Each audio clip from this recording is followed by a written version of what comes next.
Nais kong ipakilala sa inyo ang team ng Alaska Yaku WSR. Legend.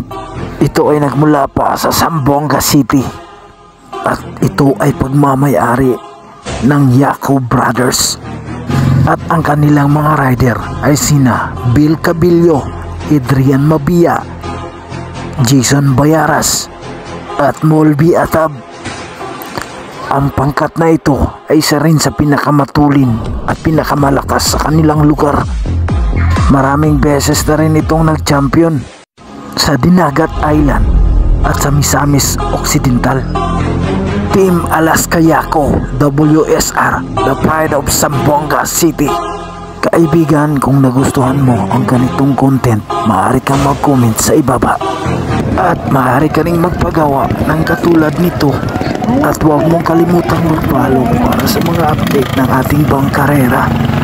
At kung ikaw naman ay tagahanga at taga-suporta ng Team Alaska Yaku, maraming salamat sa iyong panonood. Maaari mo itong i-share. Salamat po.